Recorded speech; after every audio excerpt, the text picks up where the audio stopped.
दलित महिलाओं का स्वास्थ्य उच्च वर्गीय महिलाओं के स्वास्थ्य से कमतर होता है,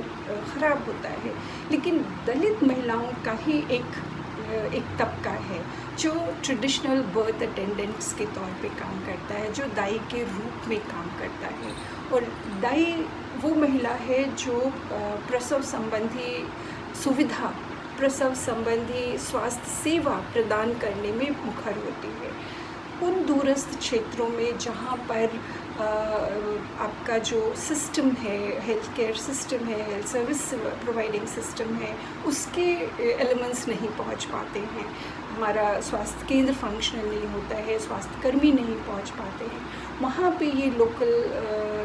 जो लोकल बर्थ अटेंडेंट्स हैं, ट्रेडिशनल बर्थ अटेंडेंट्स हैं, वो उस काम को करके एक बहुत महत्वपूर्ण स्वास्थ्य की सेवा को प्रदान करती हैं। आप देख रहे हैं कर्तव्य एवं निष्ठा का बयान, साहित्य और संस्कृति का बयान, समता की आवाज़ बयान टीवी। नमस्कार, मैं साक्षी गौतम और आप देख रहे हैं बयान टीवी। जवाहरलाल नेहरू विश्वविद्यालय के सामुदायिक विभाग की प्रोफेसर संघमित्रा शील आचार्य कोरोना काल में दलित महिलाओं के आंकड़ों को लेकर किस तरह चिंतित हैं, आइए सुनिए। हाशिए पे खड़े हुए लोग हैं, उनके स्वास्थ्य से संबंधित है। और ये शायद ये इसलिए भी ज़रूरी हो जाता है कि हम आमतौर पे ये मान के चलते हैं कि जो स्वास्थ्य सुविधाएं हैं वो सभी के लिए बराबर से होती हैं। शायद होती भी हैं, लेकिन जब उन सुविधाओं को उन लोगों तक पहुंचाया जाता है, अलग अलग तरह के लोगों तक पहुंचाया जाता है, तो उनका जो आउटकम होता है, हेल्थ आउटकम जो है, वो कहीं फ़र्क हो जाता है। सबके लिए बराबर सा आउटकम नहीं होता है। और मेरी कोशिश शायद ये है कि इस बात को समझने के लिए कि क्या वजह ऐसी हो जाती है कि ये जो हमारी स्वास्थ्य की जो सुविधाएं हैं, अगर सबके लिए बराबर से होती हैं, स्वास्थ्यकर्मी सबको बराबर से ट्रीट करते हैं, तो कहाँ क्या फ़र्क पड़ जाता है, जिसके कारण जो आउटकम्स होते हैं, जो नतीजे होते हैं स्वास्थ्य के, वो अलग हो जाते हैं। जहाँ तक कि स्वास्थ्य की सेवाओं का सवाल है, हमें मालूम है कि जो देश का ढांचा है स्वास्थ्य सेवा से जुड़ा हुआ, वो ग्रामीण क्षेत्र से ऊपर आते आते शहरी क्षेत्र तक आता है। ग्रामीण क्षेत्र में हमारे पास सब सेंटर्स होते हैं, उसके बाद कुछ सब सेंटर्स के समूह में प्राथमिक स्वास्थ्य केंद्र होते हैं, फिर सामुदायिक स्वास्थ्य केंद्र होते हैं उनके ऊपर, और उनके ऊपर डिस्ट्रिक्ट हॉस्पिटल या सिविल हॉस्पिटल होता है। लेकिन इस सारी ढांचागत सुविधाओं के बावजूद हमें मालूम है कि बहुत सारी सुविधाएं सभी को बराबर से मुहैया नहीं हो पाती हैं। और हम उसी कोशिश को आगे बढ़ाते हुए, उसी समझ को आगे ले जाते हुए एक चीज़ें आपसे कहना चाहती हैं। देखिए, जहाँ तक हमारे देश में की आबादी का सवाल है, दलितों की कुल आबादी देश की आबादी का लगभग 17% है। जो स्वास्थ्य में हमें असमानताएं दिखाई देती हैं, वो कहीं ना कहीं अतीत से जुड़ी हुई असमानताओं के कारण आज भी उसी तरह दिखती हैं। और दोनों का शायद मिला जुला परिणाम है, जो इतिहास में हो चुका है, जो अतीत में हो चुका है, और जो अभी भी चल रहा है। और इसका जो हम रिफ्लेक्शन देखते हैं, वो कहीं ना कहीं जो स्वास्थ्य और शिक्षा के निम्न स्तर हैं दलितों में, वो वहाँ दिखते हैं बहुत अच्छी तरह से। जो जोखिम भरे काम हैं, जो कमतर काम हैं, वो भी आप देखते हैं कि एक जो समुदाय इन कामों से जुड़ा हुआ है, वो कहीं ना कहीं दलित पृष्ठभूमि से आता है। ज़मीन का जहाँ तक सवाल है, रोज़गार का जहाँ तक सवाल है, घर का और अन्य संसाधन पाने का जो प्रक्रिया होती है, उसमें हमें बहुत सारी जो साहित्य जनरेट हुआ है उसके तहत हमें समझ में आता है कि सबको ये आसानी से नहीं मिल जाता है। तो मेरे ख्याल से इस परिवेश में ये समझना बहुत ज़रूरी हो जाता है कि जो दलित हैं, स्पेशली अगर हम दलित महिलाओं की बात को लाकर करना शुरू करें तो बहुत हद तक के जो आप एजुकेशन उदाहरण के तौर पे अगर हम उसकी बात करें तो बहुत साफ साफ नज़र आता है कि एक गैप है। जो उच्च वर्ग के लोग हैं और जो दलित वर्ग के लोग हैं वो एक गैप है। सेंसस का डेटा भी अगर हम देख लें, जो सबसे आसानी से शायद हम देख सकते हैं, 1961 की लिटरेसी फिगर्स से लेकर 2011 की लिटरेसी फिगर्स को अगर हम देखें, जो SC, ST, OBC और अदर्स की कैटेगरी के फिगर्स हमको दिखते हैं तो बहुत क्लियरली ये दिखाई देता है कि बावजूद इसके कि अपवर्ड ट्रेंड्स हैं 2061 से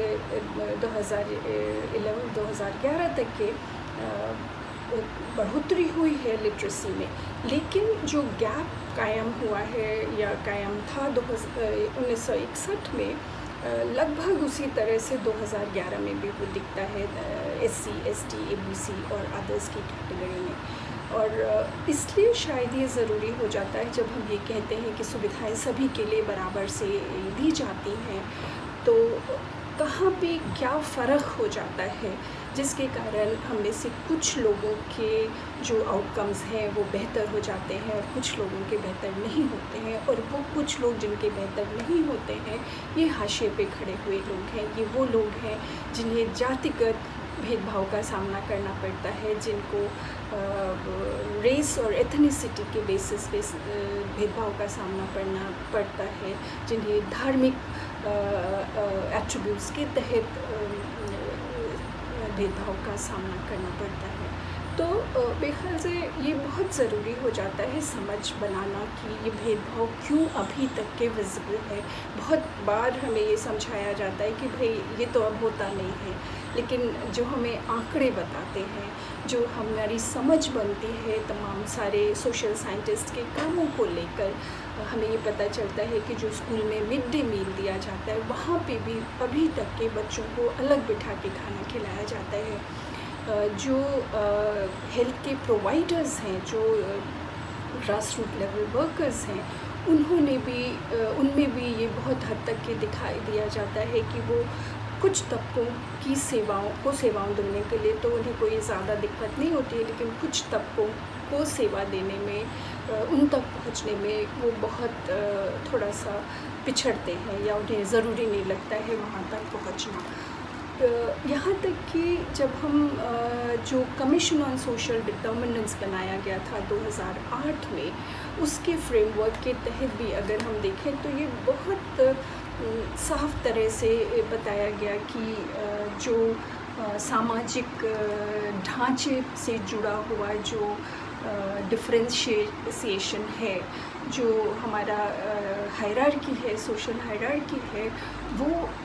बहुत ज़रूरी, इसलिए इस कारण बहुत ज़रूरी हो जाता है कि उसे हम स्वास्थ्य संबंधी जो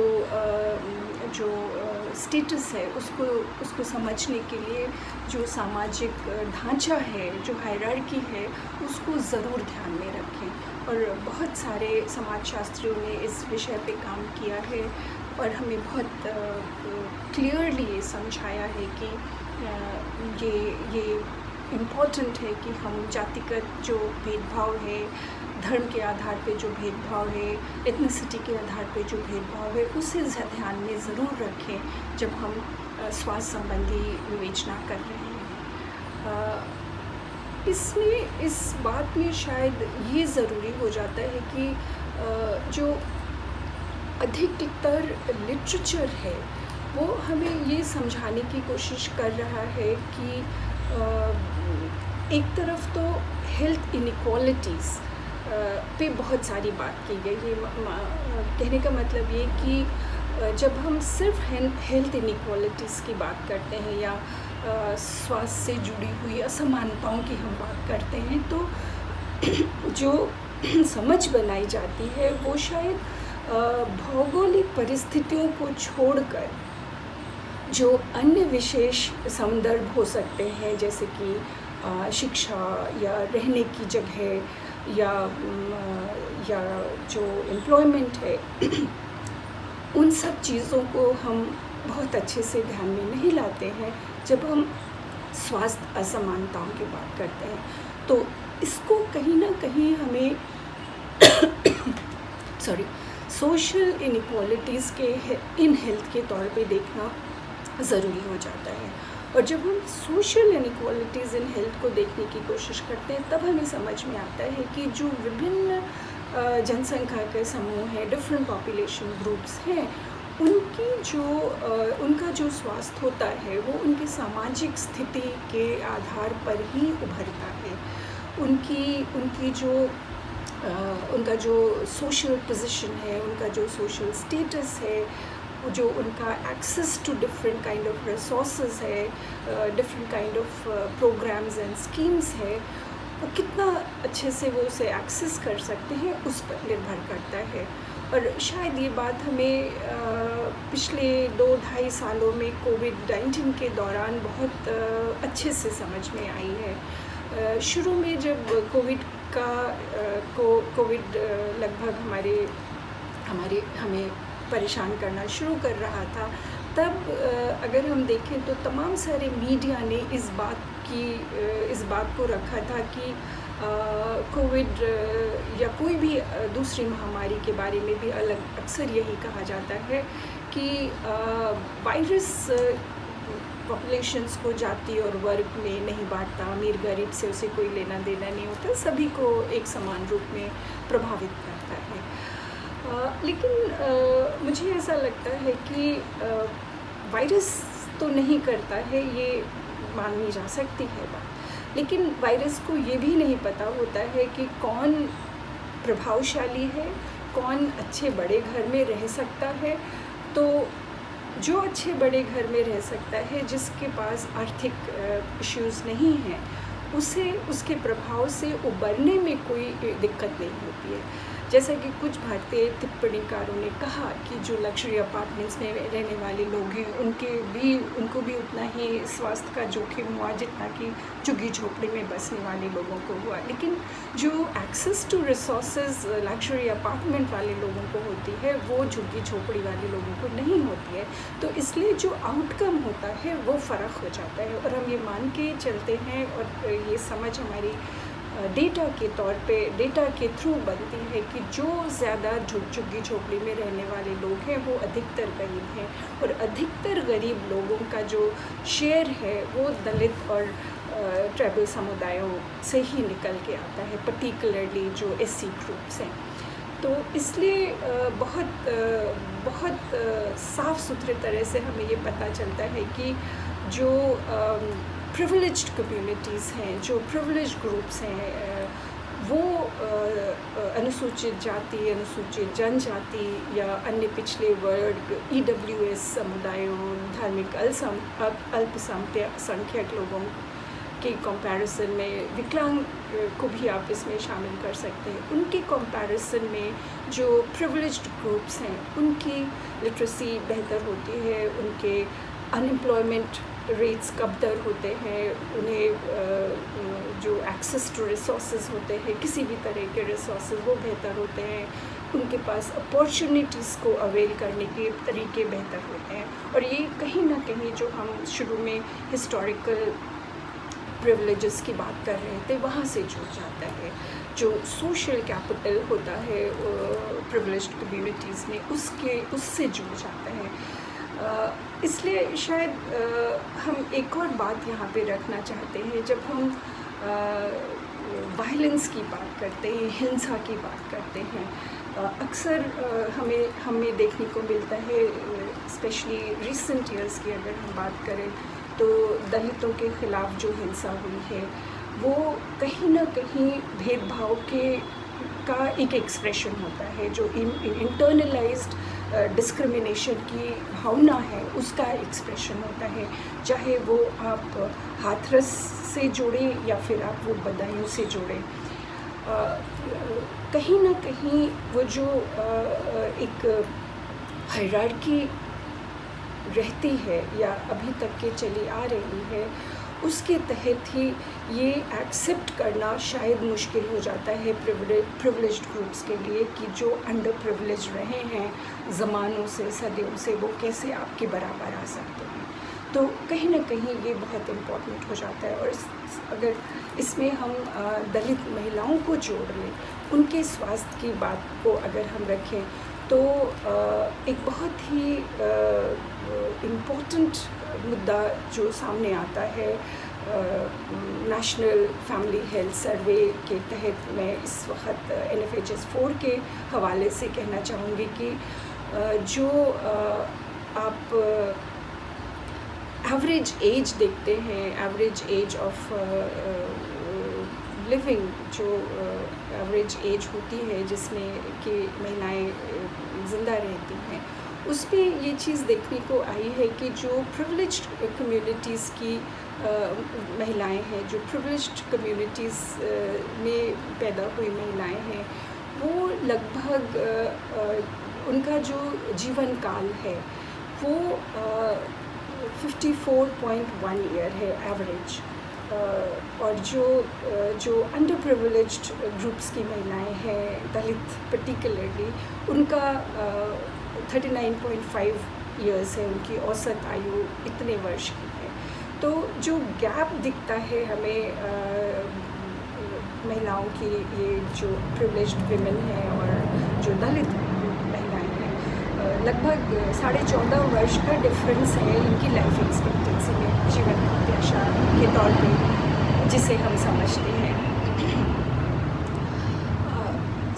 दूसरा, अगर हम दलित महिलाओं के और जो प्रिविलेज्ड महिलाएं हैं उनके स्वास्थ्य के बारे में एक और अगर हम बात देखना चाहें, तो जो एक और बात मैं रखना चाहती हूँ वो ये कि लगभग जो सुविधाएं हैं, जो सुविधाएं ले सकती हैं महिलाएं अपने स्वास्थ्य से जुड़ी हुई, और चूँकि मैं NFHS के डेटा की बात कर रही हूँ, तो लगभग जो आंकड़ा मैं यहाँ पे यूज़ करना चाह रही हूँ, जिसका मैं हवाला देना चाह रही हूँ, वो एंटीनेटल केयर का है, जो हम आमतौर पे माता एवं शिशु के स्वास्थ्य से जोड़ के करना चाहते हैं। तो ये बहुत अच्छे से निकल के आता है कि अगर हम डिस्टेंस को, कि कोई भी स्वास्थ्य सुविधा जो है किसी भी हेल्थ सेंटर से अगर पास में है, तो उसके वहाँ तक पहुंचकर वो सुविधा को लेना शायद आसान होता है। तो अगर हम डिस्टेंस को एक इंडिकेटर मान के चलें, तो हमें ये पता चलता है कि लगभग 1/3 जो दलित महिलाएं हैं उनके लिए डिस्टेंस जो है वो बहुत इम्पॉर्टेंट मुद्दा होता है किसी भी फैसिलिटी तक पहुंचने का। जबकि अगर हम उसी को कंपेयर करें, जो प्रिविलेज्ड विमेन है, लगभग 1/4 महिलाएं हैं जिन्हें डिस्टेंस की वजह से सुविधा लेने में मुश्किल होती है। तो ये बहुत आगे, ये शायद एक अलग तरह की कहानी भी हमें बताता है कि ये जो 70% महिलाएं जिन्हें ये सुविधाएं मिल जाती हैं, उनमें अलग अलग तरह के प्रॉब्लम्स की भी बात की गई है। तो उनमें से अगर हम कुछ प्रॉब्लम्स को लेकर आगे बढ़ना चाहें, तो जो दलित महिलाएं हैं 15 से 50 वर्ष की आयु में, लगभग 52% महिलाएं जो दलित हैं पिछले 5 वर्षों में उन्होंने जो जन्म दिया है बच्चों को, लगभग 52% महिलाओं ने किसी डॉक्टर की उपस्थिति में, ट्रेन्ड डॉक्टर की उपस्थिति में उनका चाइल्ड बर्थिंग हुआ है। जबकि यही आंकड़े जो हम सवर्ण महिलाओं के कॉन्टेक्स्ट में देखें तो लगभग 67% हो जाता है। तो ये जो फ़र्क मैं दिखाने की कोशिश कर रही हूँ वो उस बात को समझने के प्रयास में कर रही हूँ कि जब ये कहा जाता है कि सुविधाएं सभी के लिए बराबर हैं और जो पेशा है डॉक्टरी का या केयर प्रोवाइडिंग का वो सभी को बराबर मान के चलता है, तो उस परिप्रेक्ष्य में ऐसा क्या हो जाता है कि ये जो आंकड़े निकल के आते हैं वो दलित महिलाओं के लिए अलग हो जाते हैं और जो प्रिविलेज कम्युनिटीज़ की महिलाएं हैं उनके लिए अलग हो जाते हैं। इसी तरह से अगर मैं आपको ये एक और जो हमारा प्रसवोत्तर देखभाल है, जो पोस्टनेटल केयर का प्रावधान है, वही चीज़ हमें वहाँ पे भी दिखाई देती है कि दलित महिलाएं लगभग 40% दलित महिलाएं और जिनके मुकाबले में अगर हम प्रिविलेज महिलाओं की बात करें तो 52% प्रिविलेज जो महिलाएं हैं उन्हें पीएनसी केयर मिला है। और इसी को अगर हम नवजात शिशु के कॉन्टेक्स्ट में देखें तो 18% नवजात शिशु जो दलित महिलाओं के शिशु हैं उनकी कंपैरिजन में लगभग 41% नवजात शिशु जो प्रिविलेज्ड कास्ट के नवजात शिशु हैं उनको डॉक्टर्स के द्वारा पीएनसी केयर मुहैया हुई है। तो ये डिफरेंस यहाँ पे भी आपको नज़र आता है। तो और न्यूट्रिशन में भी हम ये बहुत अच्छे से देखते, कोई भी आंकड़ा आप ले लीजिए। मैं आंकड़ों की बात इसलिए भी करना चाह रही हूँ क्योंकि शायद आंकड़े हमें ये देखने को मजबूर कर देते हैं कि ये डिफरेंस है और इसे हमें समझना ज़रूरी है। ये बहुत अच्छी बात है कि ये नोबल प्रोफेशन है और इसमें इस तरह का डिस्क्रिमिनेशन नहीं होता है। अगर होता है तो वो अगर सेवाएं ही अवेलेबल नहीं है या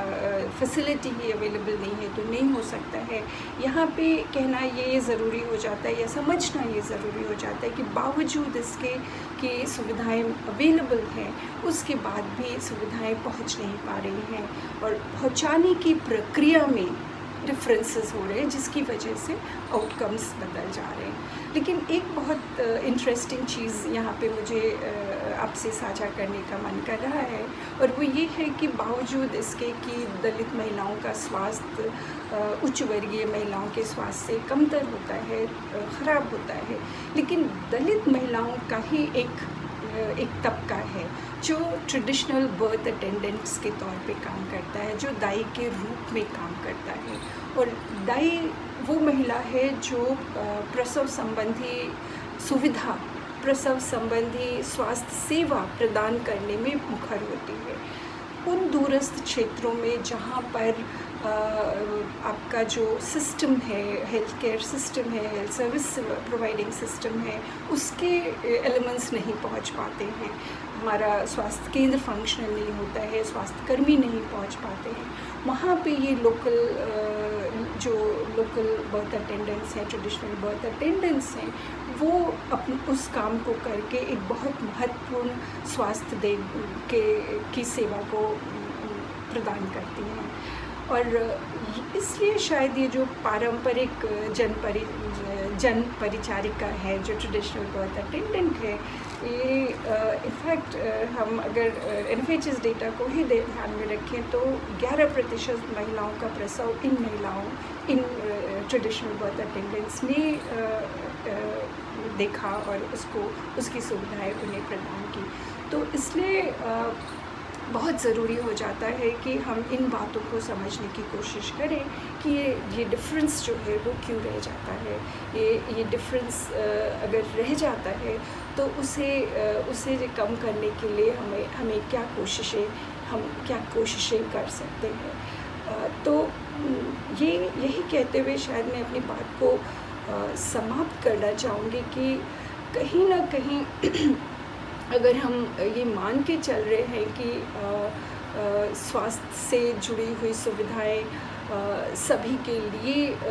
अवेलेबल हैं, सभी के लिए उसको सभी जो हेल्थ केयर प्रोवाइडर्स हैं सबको बराबरी से उसका निदान करते हैं, लेकिन जब हम सोशल रियलिटीज़ को देखते हैं, जब हम ज़मीनी तौर पे देखते हैं तो हमें सचमुच लगता है कि कहीं कुछ फ़र्क हो रहा है। और शायद इसीलिए मैं ये रीइटरेट करना चाहूँगी, मैं एम्फसाइज़ करना चाहूँगी कि हेल्थ इनइक्वालिटी को ना देखकर हमें सोशल इनइक्वालिटीज़ ऑफ हेल्थ या इन हेल्थ को देखने की ज़रूरत पड़ जाती है, जहाँ पे हम जो भौगोलिक परिस्थितियाँ हैं या जो बहुत ही फ़िज़िकल तरह की डिफरेंसेस हैं उनको छोड़कर या उनके अतिरिक्त जो संदर्भ बनते हैं सामाजिक ढांचे से जुड़े हुए, सामाजिक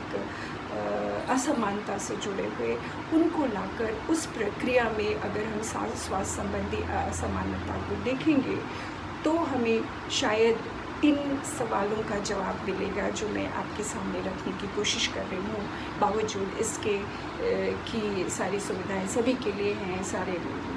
प्रोवाइडर्स सभी को बराबर से देखते हैं, फिर भी अगर ये असमानताएं अभी तक चली आ रही हैं तो क्या वजह है? ये शायद हमारे लिए बहुत बहुत ज़रूरी हो जाता है। कहीं ना कहीं ये सोच मुझे बहुत टेम्प्ट कर रही है डॉक्टर अम्बेडकर का ये कोट साझा करने के लिए, जहाँ उन्होंने